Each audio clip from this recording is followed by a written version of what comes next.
lies in the Vaseline. We are. Sometimes it blows my mind. And from the intro, there's also the quote, what is real and what's for sale by the great Scott Whelan.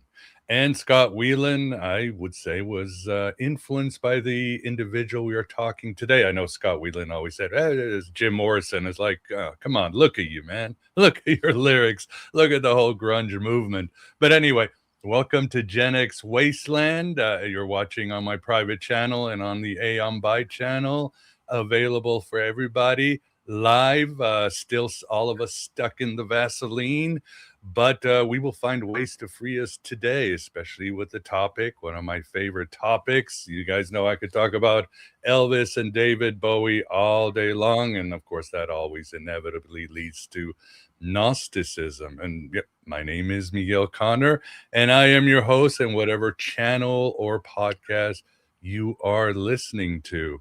And today I am very excited to be joined by an individual who was really one of the inspirations, or really the help, to get my David Bowie book, which will be out later this year, The Gnostic David Bowie. His blog was just incredible, and his new book, which just came out 10 years after the Starman left us, we will be discussing today. And man, oh man, it was a great read. And the book is David Bowie and the Search for Life, Death, and God. And that is from our guest today, Peter Ormerod. Peter, thank you very much for coming on the show. Thank you so much for having me. You've been a great inspiration for me as well. You've really helped me along this path. So it's a pleasure to be here. Oh God, I'm so happy. Yeah, because again, we'll unpack this. But with us too, it's always great to have my wing thing, or wing it, and that is Dr. Sherilyn Jones. Sherilyn, how are you doing? I'm doing really well. We're nice and warm here in Montana, comparatively speaking. So hope everybody else is hanging in there, and really looking forward to hearing a new perspective on Bowie. Having read a few biographies of people I really enjoy, it's so interesting to me, the different perspectives you get from each person's biography. So I'm really looking forward to this, Peter. Thanks so much. Thank you. Yeah, well, we're still cold here. God, 2 days ago, our heater went out, and man, that is a humbling experience, especially when it's, 0 degrees out there. But such is life. Well, it's January. What do you want to do? What do you want to do?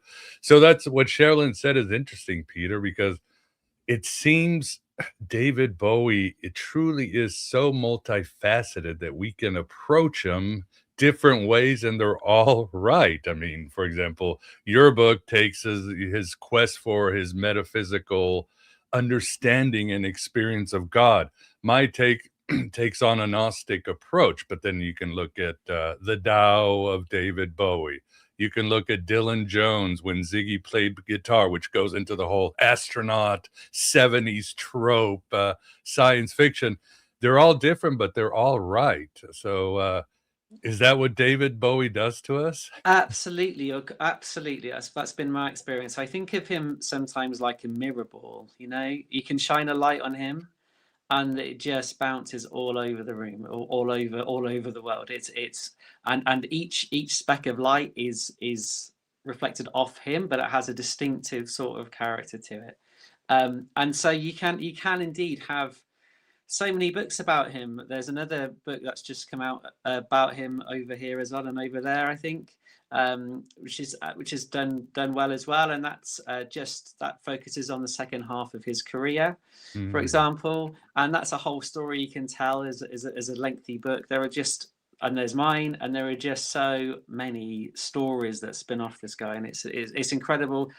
They're just the one man, but so much comes out of him, and it's a remarkable thing to on my part, just to delve into one aspect of that, even though I think it's a really important fundamental, and I appreciate there are plenty of other stories to tell as well. Yeah. Well, second half of his career. Who would wanna start writing a book with "Let's Dance"? That's grim. No, but of course, as you write and I write, that's probably his theological, metaphysical life was always just rich throughout the Mm. decades.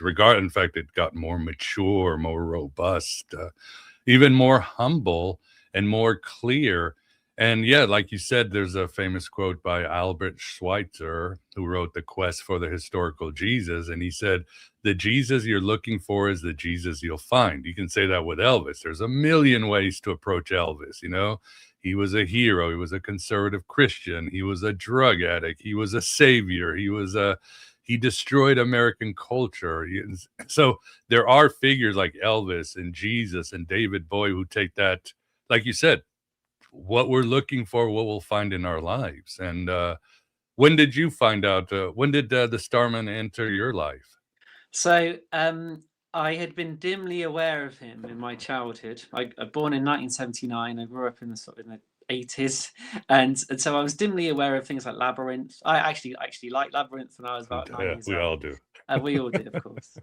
And there were a few little songs I knew and I picked up along the way, but it wasn't until 1996, getting on for 30 years ago, April 1996 it was, when I borrowed my brother's tape of Hunky Dory, Mm. the Bowie album, and that just changed it, just as if a light went on in my head or in my wherever in my soul or whatever, and nothing was the same really after that. It was incredible that it was as close as I've had to a conversion experience, I think. Um, it was a question, and I've often wondered why that was, why it had that effect on me. Some of it was that certainly the music, which I found really beautiful and moving, but a lot of it, I think, was the fact I picked up certain words that he was saying. There's a song on, you all know the song Quicksand, of course, Of course. um, where it talks about faith, and he talks about things, these strange things that I didn't know what they were, but still sounded fascinating. You get the Golden Dawn on there, you get Crowley's uniform of imagery, and all that sort of stuff. And and all of that sort of fascinated me. It was a mystery to me, and I wanted to find out more about it. Um, and so, yeah, that was kind of where it really began for me in a big way. Yeah, I like how you write in your book about Hunky Dory. It was, quote, beguiling and bullshit. And that's so much, that's David Bowie right there. It's again, this duality about him is going back to Jesus. There's a famous quote how the word profane, hold the sacred and the profane is the same word in Latin. And so Jesus is this sort of both figure, and David is, yeah, he's beguiling and he's full of bullshit. And he was full of bullshit. He's the most unreliable witness, isn't he?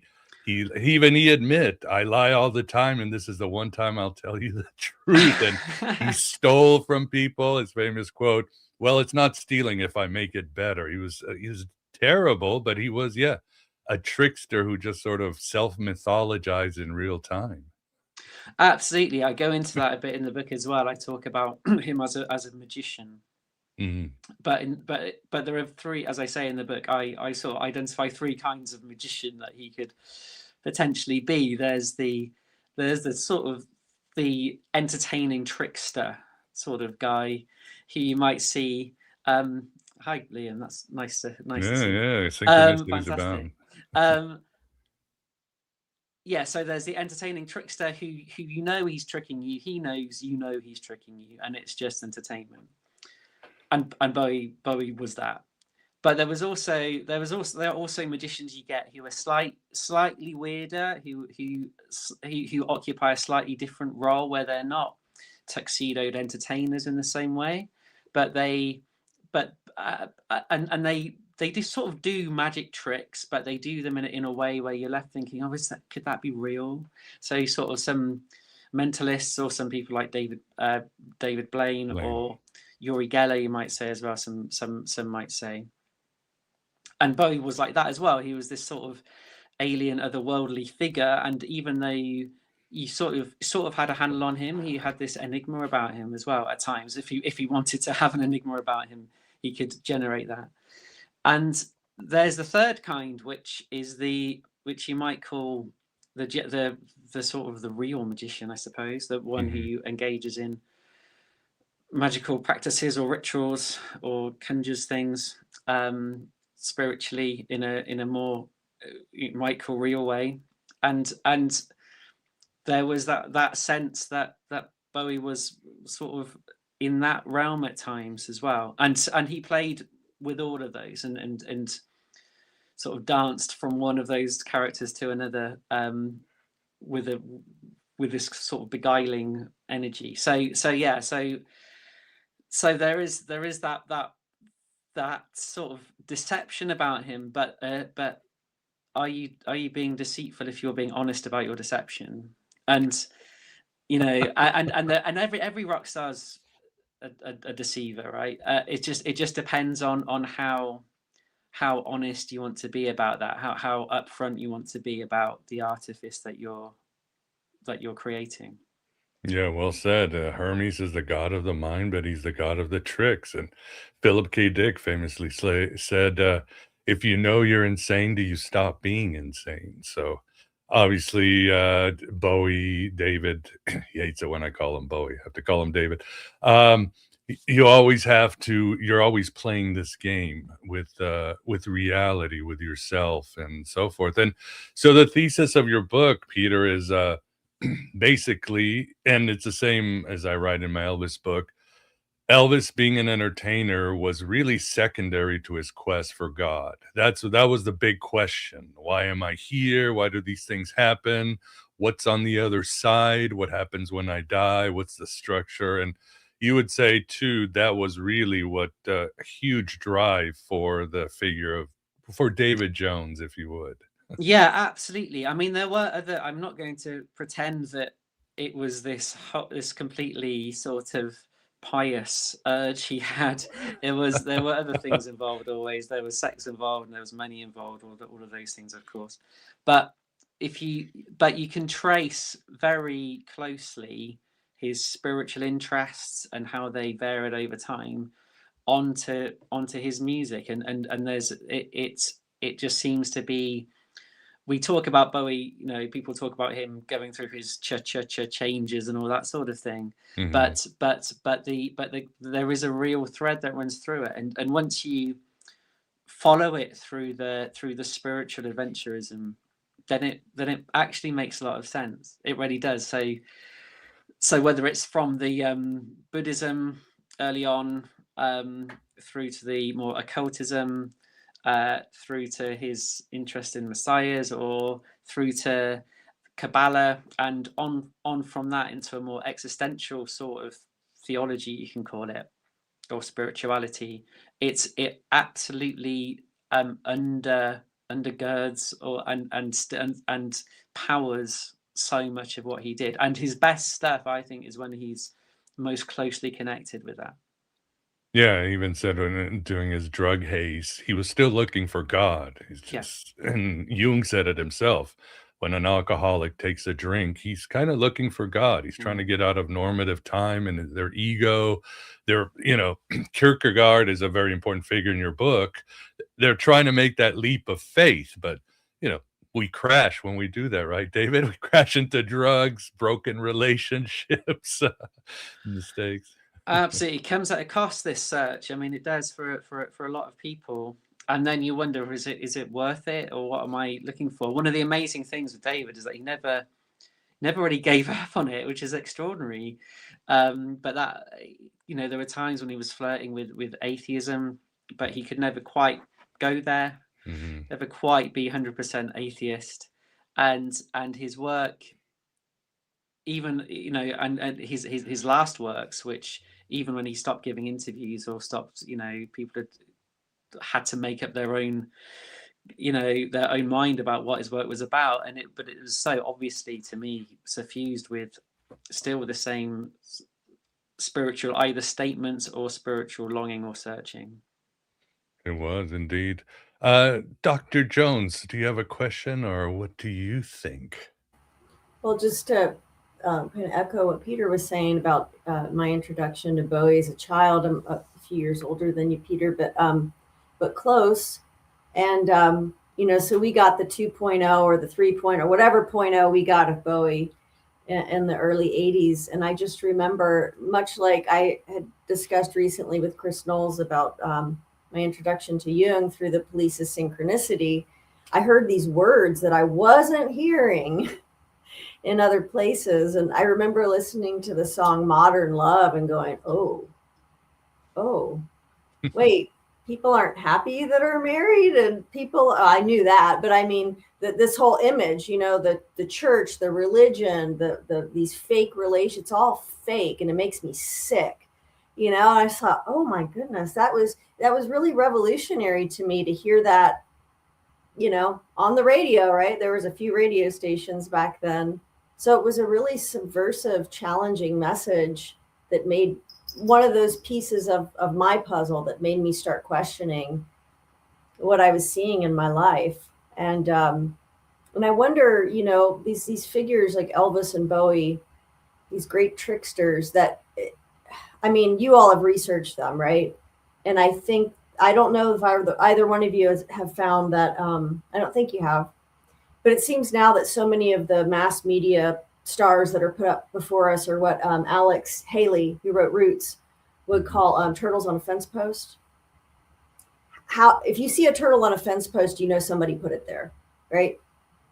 They're put up. It's not Right, organic. right. They don't have real talent. They came out of nowhere. There was and for somebody who's worked in music and watching what bands struggle through to get, years and years ago, right? What they would have to go through to gain any sort of following or recognition. And then now we just see poof, people appear and they don't have any talent. They're using these, digitized soundtracks. And so it seems that these were two, and I don't know who you all would put up as the last great trickster, but it almost seems like these were our two kind of last great organic tricksters that were put up for us to, not that they were put up, that they organically emerged. And I wonder where that goes. Where does that go? Does that mean now we have to internalize that into ourselves? Because I feel like anybody who grew up seeing an Elvis or a Bowie, when they see these turtles on fence posts, they go, there's no resonance, right? So that trickster energy has to go somewhere. Hopefully we can incorporate it back into ourselves, but I'm not sure how much that's happening. But yeah, your thoughts on, I mean, I don't know. Have you seen that his rise and his work was pretty organic? Were there miracles along the way that say anything to counter that?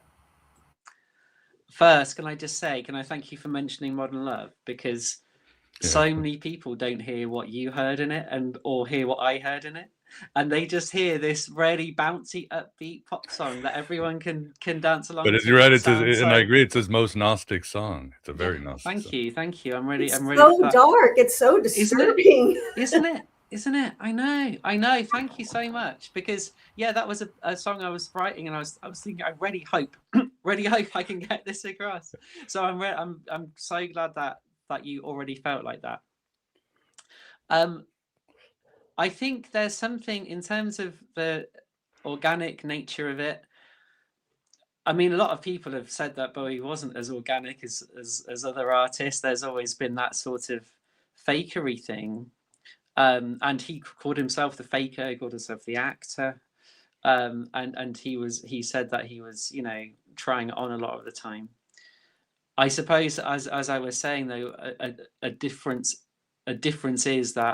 is the upfrontness about that, and it's a bit like Brechtian theatre, whatever, where you expose the artifice to get to a deeper truth.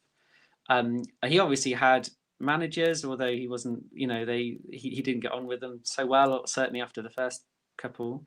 And he had luck along the way, you could say. Whether there's a lot of what you might call synchronicity along the way with him, certainly. But yeah, I think there's something I also think, though, with him. People sometimes say style over substance, but I think it's so easy to overlook the depth of the substance with Bowie, because the style is so powerful, because the image is so strong. You can forget just how good the songwriting is a lot of the time, or how brilliant the ideas were. So in that way, there is a I think an organic aspect to him that gets really overlooked, actually. So yeah, interested in what Miguel thinks on this. God, this is such a good question. I would say it was faded, but same with Elvis, but not in a good way. It's like he had no choice. I think the thing I see about David is that he was. I talk about the wounded healer trope in both books, but he was broken, and then I mean, not just brutally broken. He was a broken person who was almost the cracks were bringing the light in, as Leonard Cohen famously said, because again, abused by his mother, insanity in his family, losing his beloved Terry, his brother. Post-war England, they try to hide it, but it was a dystopia. It was like Mississippi in the Great Depression, or it was, and being abused at school. His teacher would hit him because he was left-handed. He was so broken, and I think he was in a lot of pain. He admitted even in the late 80s when 100 million in the bank conquered the world, and he's like, I am miserable every day I wake up. And I think things got better when he sobered up and got married. But wouldn't you agree, Peter? I think him being a wounded healer and broken, faded, was really part of what made his quest. Massively, yeah, I think so. I think he was always, certainly early on in his career, and he could maybe scan it on to well into his career. The idea of escape was really important to him. Mm-hmm. Which, from a Gnostic point of view, is probably significant as well. It's a really absolutely wanting to get away from where he was, either physically or emotionally, or however, or spiritually, or however you might want to say that. Right up to the last play, right up to his play Lazarus, his musical play, where it's kind of about. It's about finding rest, but it began as being about escape as well, and that was right up until into his 60s. He was still having these sort of these feelings, or these kind of drives. So yeah, completely. I think that's quite right. Yeah, even Bromley, I remember growing up, suburbs. I don't know if you can relate to them, but suburbs can be just as soul killing as living in poverty. What did somebody call Bromley in the 50s? A lobotomy with a haircut. Yeah. And David was, his soul was being crushed. All the things plus living in the suburbs. And that's a bit the suburbs in England, whether it's the same in the States, I don't know. But so in England, they've always been a driver for creativity. It's always been Escape. a place, a place that, because people don't want to be there, they come up with all sorts of fantastical ways of escaping it. So yeah, absolutely, yeah, the hurt, the pain, was fundamental to it, which, and I don't want to romanticize any of those things either, because you can end up saying, it was all worth it. It's just genuine hurt, and that's something that absolutely I was really keen with the book. When you get to the mid-70s and those extraordinary stories about seeing Satan in a swimming pool and all of those sorts of things, which sound quite funny. They sound sort of like Spinal Tap or something. They sound outrageous. They sound daft or whatever. But if you think of them just from his perspective, how terrifying, how sad and how lonely to feel like Satan's whole army was trying to get you, and Rox and Jimmy Page was trying to get you, and all of that. And it sounds ridiculous, but just trying to enter his head and his mentality about that, it would have been so sad and so painful for him to feel all of that stuff. And you can completely see why then you get the escape, the spiritual escape, through his appeal to God, through appeal to Christianity, you might say, on the song Word on a Wing especially, and then the escape to Europe after fleeing LA. So yeah, pain, escape, that dynamic absolutely works throughout his career, and did produce some extraordinary work as a result. Oh, it certainly did for sure, and it's the old trope, guys. You have somebody poverty broken. They think that fame and fortune and all the girls is gonna fix their problems. Like, no, you don't address your trauma, it's not going anywhere. And with figures like what it doesn't matter, Elvis, David Bowie, Jim Morrison, it's almost the fame turns it into an 800-pound gorilla, into a monster, and that's what happened, and it breaks them, and some survive as some don't. Elvis didn't make it, David Bowie made it, Jim Morrison didn't, it's, yeah, take care of your trauma, kids. Go back, 'cause, The lesson from all this. and as you're right, yeah, as Kierkegaard said, life must be lived forward, but it's understood backward, right, Peter? Yeah, absolutely. Yeah, I was just going to go back to something Sherilyn said as well, about the organic stuff. I'll just park that for a bit, I think. So carry on, Miguel. Sorry, I just need to cogitate on that a little more. But you. Oh, no problem too. Yes, just looking at the chats. Yeah, we're definitely going to talk about Black Star at the end of this, because that's still the email I get the most. Somebody brought up, Roger Waters and the Wall. Of course, he was doing his own therapy, and as I write in my book, and this is my own little pet theory, but the character Pink is not Roger Waters. I say it's David Bowie, because it's the same trope, but Pink becomes this fascist dictator. And that's more in line with David, because David was a pro-fascist Hitler guy, occult magic in the 70s, thin and sickly. So, and there is one tour, in his Isolate tour, David walks out on stage and he does this to the audience. And I'm like, whoa, that's from The Wall. My little kind of fun pet theory.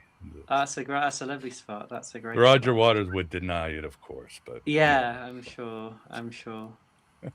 Just on, so I think I've worked through what I was going to say about what Sherilyn was asking. In terms of where this goes next, where the next person or the next singular figure comes from, I think they're absolutely. I think you could say that the works that Bowie has inspired. I'm not saying that my book is going to change the world in this way or anything or whatever, but I think there's something generative about the sort of works that Bowie and Elvis have created, and the sort of inspiration that they leave with you, whereby it makes you want to create, and it makes you want to produce, and it makes you want to share something of what you've had from them with the world, even it's sort of refracted through you in some way. You want to. I'm a Christian, right? But I'm a far better evangelist for David Bowie than I ever have been for Jesus. Right? I'm far more keen to tell people about Bowie. So it's and I think through that, I think that's how maybe their, whatever you want to call it, their spirit lives on, or there's more Bowie or there's more Elvis created as a result, if that makes any kind of sense. There's a constant regeneration of them in that way, I think. I hope so. I mean, obviously, modern time, Harry Styles is very much influenced by Bowie. Of course, Elvis, you see in a lot of people, Lana Del Rey and others. So they're still influencing and opening channels of perception of talent, of success when you tap into those forces. They're certainly very dangerous. Even grunge. I mean, people don't know that grunge started out by this band called Mother Love Bone in Seattle. It struck a chord in that city, and everybody was goo gaga over Mother Love Bone. Guess what? They were a glam rock band, believe it or not. But then the singer died, and some members went to Pearl Jam and whatever. But then that transformed into grunge. So Even Bowie is, you could say, the godfather of grunge in a way. And of course, you have the Nirvana famous cover of The Man Who Sold the World, which is a brilliant cover of a brilliant song. So it is there. Anything else from you, Sherilyn, or what do you think? Well, it just occurs to me that a couple of things. One is this idea of the suburb as a prison, and really as a metaphor for our sort of denuded, deracinated spiritual lives as a prison. You know, the suburb being the apex of Western culture in the sense of safe, secure, affluent, in the sense of you have everything you need. If you've ever lived or worked in a third world country, you know that even, you know, very poor people in England and America are very wealthy, you know, are very well off. They're safe, secure. They're not in war zones. They have food and water. And so it's being sort of this apex of what the West has been trying to build, you know, this, you're safe and you're secure, and now you're locked down in a prison. And so I'm thinking of the opening scene of Time Bandits, and the closing scene where Terry Gilliam pans in and then pans out of the suburb, and it's a grid. It's a lockdown grid, you know. But then also in that film where you can see this parallel. So, you know, Bowie's journey being sort of an initiation writ large that we all get to kind of follow along and do with him, or he does for us, because we're living some of our lives just in this sort of vicarious projection. But, you know, in the film where Kevin takes on all these different roles through all his different time, you know, and that's what Bowie did, take on all these different roles. And it's one of these really missing factors in our culture, that we don't have rites of initiation. We don't have that intentionally traumatic experience that is dangerous. And sometimes people do die, but you come out of it a different person, knowing that you can survive trauma and you have the tools to do so, and you can change your culture, you can change your community. We don't have that, you know. And now one of my reasons for asking about the organic nature of Bowie and Elvis and these figures, as these sort of very public trickster figures, is that we don't even really have that now. We don't even really have, you know, talented, creative, transformative tricksters that we can even live vicariously through, you know. And I think, as inadequate as that is in the long run, I mean, you have, as you are both saying, you have to do your own work, because you're going to take it with you wherever you go. But now people don't even have that, you know. I seem to have whatever's on their little box, not to disparage the box, we're on it now, but it was a dangerous place before, where people are just living vicariously in their little lockdown safe prisons, you know, how much more so now. But again, that time of chaos and uncertainty, you know, I mean, new things are going to come out of this, because people can't live like this forever, in my humble but I think accurate opinion. Yeah. I think the last one might have been Prince, the last sort of Bowie, Elvis Definitely. I trickster, thought Prince, multi-talented, multimedia genius, doesn't care. And obviously he kind of dropped out of the music scene because he was rightly so pissed off at the record. And he honored Bowie in a concert, and then he himself passed in 2016 tragically. So yeah, that might be it. What do you think, Peter? Yeah, I'm with you on Prince, certainly. The a couple of things. The suburbs thing actually also reminded me. We were talking earlier about David Lynch. Another master. There's another one there. So thinking of Blue Velvet, and Twin Peaks. Both deal with that, and are very aware of the severed ear under the, you know, by the picket fence, you know. So not a turtle. So yeah, that's yeah, suburb as site of safety, but of trauma as well. And I suppose Cal MacLachlan's character in Blue Velvet has to undergo a sort of trauma in order to, or a sort of rite of passage, you might say, in order to come out whole, I suppose, or healed in some way. So that's very interesting. Yeah, I was sorry, just trying to remember the other section. There is, I think,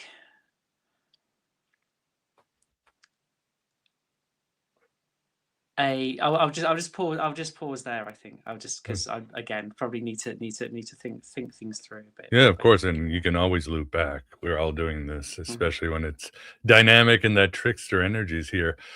Well, obviously, in keeping in theme of the show and what I do for the audience, he has a great Peter has a great chapter on Gnosticism.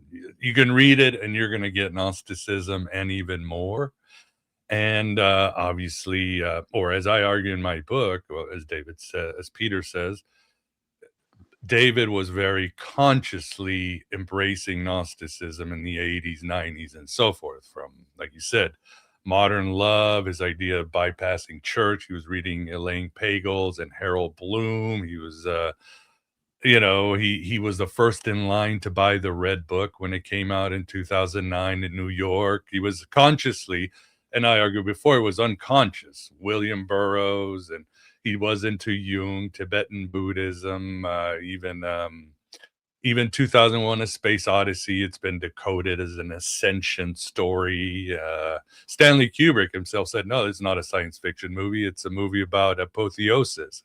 It's a Neoplatonic Gnostic, but he was unconscious. So that was always in the background with David, as were other things. But as you write, and please let me quote it, oh, and of course, God is an American, or I'm Afraid of Americans might be his other great Gnostic song. But as you write, Gnosticism maps remarkably well onto what we know of Bowie's belief and predilections. The Gnostic concept of the demiurge, the malevolent creator whom Orthodox beliefs mistakenly call God, has a parallel in Bowie's evil messiah figures, who purport to be something they are not, who are worshipped as something they are not, and who mask the truth. Gnosticism carries a sense of secret history, the kind of thing Bowie had lapped up since his youth. Gnosticism has aspects of religion, but is not itself a religion. Very true. Like Bowie, it is spiritual, not religious. It is Christianity's enigmatic half-brother. Like Bowie, Jesus is in there, but so too is much else. Bowie adored the hidden and the scrappy, the cultish and the eccentric, and here again, Gnosticism surely held much appeal. So, excellent quote. I don't know if you want to say anything else about it, Peter, since you wrote it. I mean, you don't have to say anything else. You can say, Thank read you the very damn much book. for reading it out. Yeah, the more it's one of the something that kept happening when I was writing the book. The more I wrote, the more I realized there was to write, and the more I read, the more there seemed to be. It's an astonishing thing. And so you read, you note, or I noted that Bowie had this interest in Gnosticism, and then when you start looking into it, it just makes all sorts of sense. It really does, in terms of his personality as much as anything else, as well as the beliefs, as well as and what that might do creatively for you. It just make it absolutely fits. And in a way, sometimes you can be a bit sort of concerned when things fit quite so well, because you think, hang on a minute, that's a little bit too neat. But then I guess the thing about Gnosticism is that it isn't neat in itself. So it does kind of fit past that test as well. So yeah, it's I was so fascinated with all that. The historical element of Bowie's interest in Christianity, how that relates to Gnosticism in itself as well. So there's so much that subversive sort of energy, that playful energy, that questioning, all of that I think you get through Gnosticism, or radiates from it. I think that was he had such an affinity with that. Yeah, I think it's almost, you can't separate them. And yeah, Gnosticism and David Bowie are the same. They're very enigmatic, even after all these years, Peter. It's so hard. It's like jazz or the blues. You have to feel it. You can't describe it, because it'll slip through your fingers and you'll end up with a version that's safe for you, as we all approach David Bowie, but it's all there. I mean, even here's an example. I talked to a scholar a couple of days ago on the podcast, but you look at the man who fell to earth. That is so Gnostic, and it's so based on the Hymn of the Pearl, this ancient Gnostic text. So you have Hymn of the Pearl, the man who fell to earth, and of course, Newton is a very Christ figure. Mhm. But then you have Philip K. Dick became obsessed with that movie. He would go and watch it again. He thought there were subliminal messages, and that inspired him to write his great Gnostic treatise, Valis. And David Bowie appears in Valis, as I forget the rock star in it. I forget his name, and so does Angie, and they're the parents of Sophia, the savior of the world. So there is this very interesting correlation or current that goes up, even all the way, as I argue, again, many ways to address it, even in Black Star. So Yeah, I'm sure, and again, it just shows the depth and riches that there are to explore here. Absolutely. Just to go back, I think my head's finally worked out what it was going to say based Sure. on what Schiller just saying.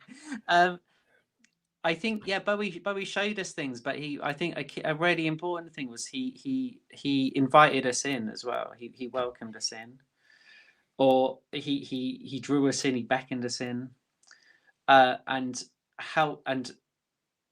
so we had to do a lot of the work. And I always find artists like that particularly interesting myself, that they don't put it all out front for you, where you are left to make connections yourself. And I think what a fantastic teacher that makes you, if you're Bowie or Elvis as well, I'm sure, or others, whereby you could see us fans as sort of students or pupils in a way, where we're making the connection and we're learning about, but fundamentally we're really learning about ourselves. And that's we're learning about art, and we're learning about architecture in Bowie's case, or whatever it may be. We're picking up these lyrics, these references to cinema, or these references to literature, or whatever it may be. But ultimately we're piecing together. You could say we're piecing together parts of ourselves with all this. And you could, I'm sure a psychologist would look at my book and see, oh, I'm trying to piece together my religious interests and my cultural interests or whatever. But why not? We all do. Well, we all I have guess, bias. I guess why not? But there, but absolutely, I think there's a sense that I think great artists, or certainly artists who I consider great, that's what they can do for you. They can show you things, but ultimately they show you, if it all goes well, they sort of show you yourself. I think that's it. I think you hit it on the head. It's self-knowledge, or what they call gnosis. I think that's how I start the book. My book is, people always like, oh, he was drugs, and he said this, and he treated people badly, and a bad example, and all that. And there's a saying, I didn't like him because I knew him. I liked him because he helped me know myself. And that's what David Bowie, like you just said it, they are. As Schellen said, David Bowie could initiate himself into a different form, or different form of, consciousness and stage in life. And we've lost that today. And David is teaching us we can do that. We can initiate ourselves into the next stage of our life, or for better or worse. There's no guarantees. So But right, one of the Sherilyn? things that occurred to me is that, reading your book, Miguel, Peter, I'm really looking forward to reading yours on book. Elvis, and yours on Bowie, and having read a few different biographies of Jung, and reading some autobiography or autobiographical accounts of T.E. Lawrence, and then John Mack's book about Lawrence, and seeing all these different facets of the same person. And you think, and judgments that people made about them. Well, you think they're great, but they did this. And you think, God forbid anybody ever write my biography. If somebody took a magnifying glass or a microscope into our own lives and to see the contradictions that we've all lived, you know, and the mistakes that we've all made. And maybe they had vastly greater resources, whether it was money or time or talent or whatever it was. But I mean, we're all like that. We're all very contradictory in our lives, and are all sort of groping to find the best way to be. I mean, there are a few just outright psychopath people, you know, that have done really horrible things, kind of from beginning to end. But you could also make, you know, arguments for what their purpose was. But all I'm saying is that it's really given me a great sort of, it's humbling, you know, when you start looking into somebody's life. And again, you all are saying that's what Bowie helped people to do by changing this sort of chameleon character to see you not only can you do put on all these different faces all the time, you know. And so to me, that's been humbling to read biographies of people that I've admired, and just hope nobody ever writes my biography. Well, Sherilyn, I mean, Jung himself said, the bigger the light, the longer the shadow a person will cast. And we see that throughout history. Absolutely. It's an eternal truth. It always is kind of surprising to me when people come out with these judgments. Oh, Bowie was just that. Oh, Jung was just a that. Oh, Elvis was just a this. And well, what are you a just a? You know? I mean, yeah, show us your hits. Show us how you changed culture and made people and saved people's lives and helped them. Right. You know, you're a therapy for millions of people, including us here. Right. Mm-hmm. If you have attempted, you know, when you the extent or the vast nature of what these people attempted and achieved, you know, yeah, they're going to be a lot bigger mistakes and a lot darker shadows, of course. But yeah, I'm really grateful that both of you all have brought this other aspect of their stories to people to kind of flesh that character out. I'm always amazed at how so many people who are music fans have no inkling of this side of these musicians that they really say that they love. That's always kind of fascinated me, you know, whether it's Elvis or, you know, our friend Chris Knowles with Elizabeth Fraser and Cocteau Twins, you know. Yeah. There's just these huge facets that are undeniably spiritual or revelatory of what's really going on. And it's always fascinated me that so many people will just, they could be listening to this for 40 years. I know. And so I want to hear your experience of, tell me what is percentage wise. I mean, because you had to have interviewed people and talked to people that, you know, were close or around in some way. Did most people not really understand what he was doing? I'd love to hear about Elvis and Bowie, but Peter, what? Well, you think it's probably what? Projection and also manufacturing. I'm sure you agree, Peter. It's you know, we want a safe image of our heroes, but also the record companies shove down our throats what they want. Thanks for mentioning Elizabeth Fraser, by the way. That's a brilliant. I think about her a lot. I can't imagine how you can listen. I was listening to Cocteau Twins earlier, and I can't imagine how you can listen to her sing and not think that there's something going on there, right? I mean, she's hitting some different worlds, right? Yeah, I mean, by me. So yeah, I think some people, I think there's a degree to which people bring themselves to all these artists as well, and they see. You know, and we all do, obviously. We can see what we want to see. I think some people, certainly in Britain, I know culturally perhaps different from America, but there can be a real resistance to religion in Britain in certain ways, and a real sort of cringe factor, you could call it, a real kind of embarrassment that kicks in. And so when Bowie got down on his knees at Wembley Stadium in 1992 and said the Lord's Prayer, although you know, the stadium responded reverentially, the press didn't, and a lot of the public didn't. They just thought, what on earth is he doing? How embarrassing! This is I can't watch this. This is ridiculous. So I think I think even though to me it's obvious that it was always there with Bowie, the religious spiritual stuff. To some people, they don't want it to be there. And certainly if you come, perhaps again, it's a bit political, perhaps if you come from a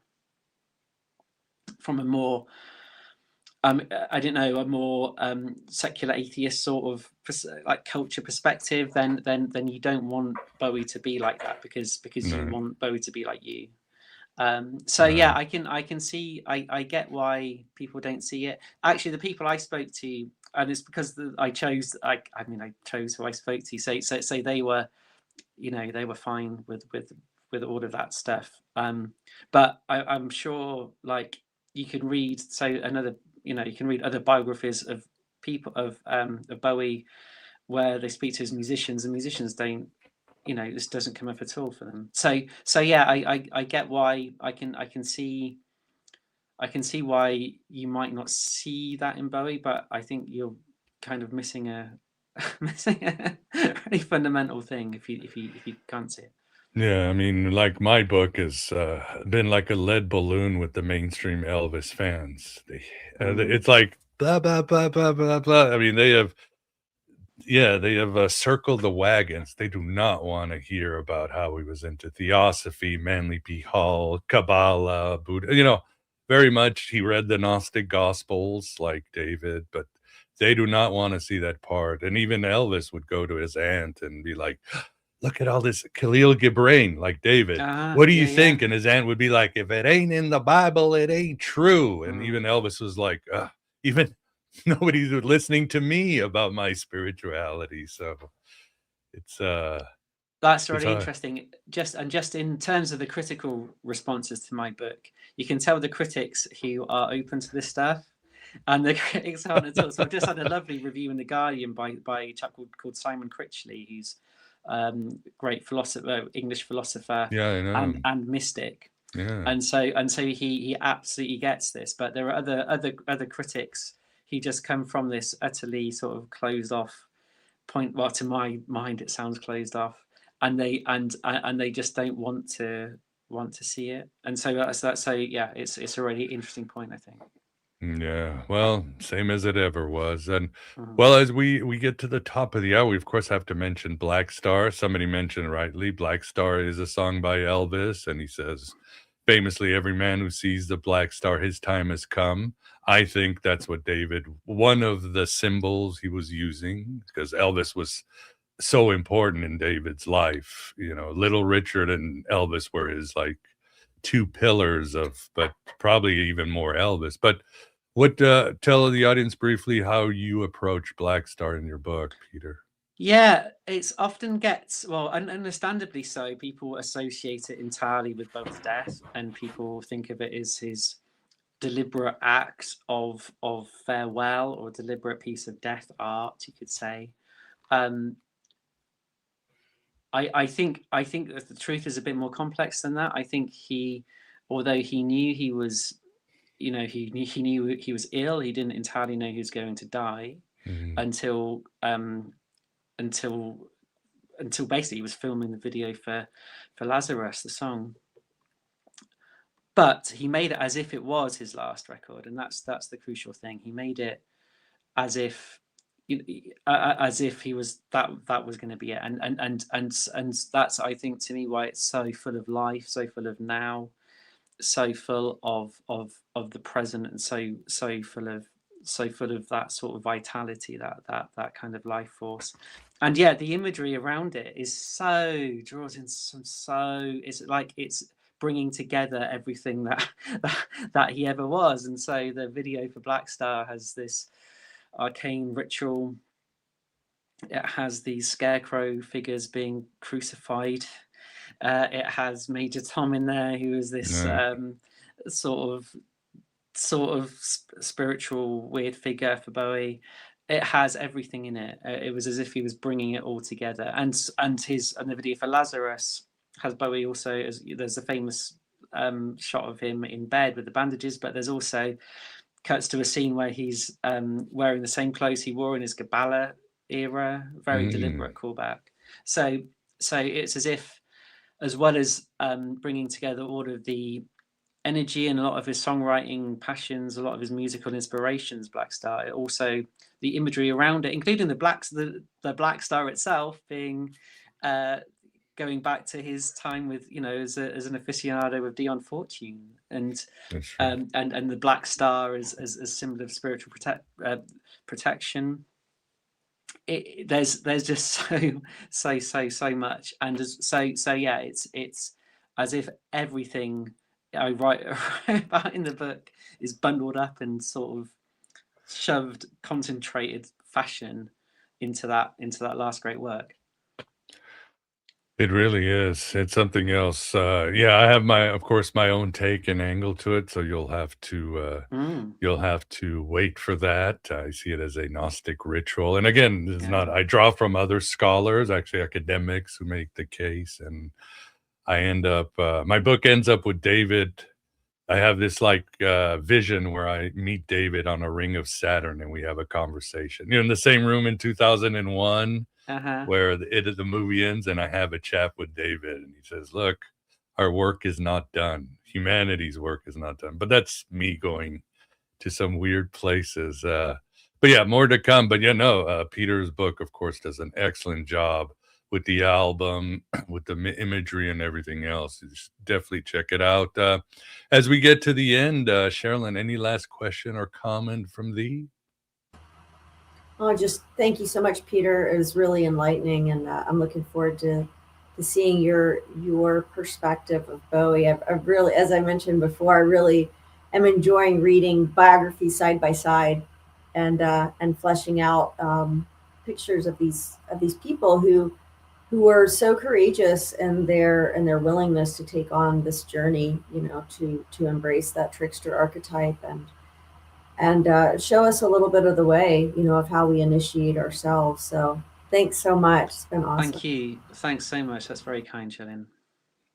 Yes. Yeah, definitely check it out. So Peter, besides getting your book at the usual suspects, is there any website you want to send individuals? Send them to my Substack, which you've been a wonderful supporter of. I'm sort of restarted it to make it more of a companion to the book. It was where the book started. It was where I started writing my thoughts and all this, and those developed into the book. So those pieces are now not on their website. They've all been developed and they can be found in expanded and far greater developed form in the book. But the Substack is, I want to develop it into a companion piece with some sort of Bowie apocrypha there. I think stuff that you might not find, stuff that an editor wouldn't perhaps think it merits a place in the book, or there isn't firm evidence for, but is worth exploring in its own way. Yeah, or his letters recently that were found. You're like, well, I'm not going to make my book. I'll put it on my blog. Absolutely. So and that's Bowie God, one word, Substack. So thank you for raising that. Thank you. Yeah, definitely subscribe. He has a beautiful, touching article on when David Lynch died. Talk about another figure that reality is not going to be the same. Your critique of Moon Age Daydream, I think, was spot on. Good writing. Check it out, Thank people. you very much. So, and somebody asked my book. It's going to be fall 2026. If there's still a world, you'll see it. If the Starman decides, if he chooses for this universe to continue, it'll be at the end of this year.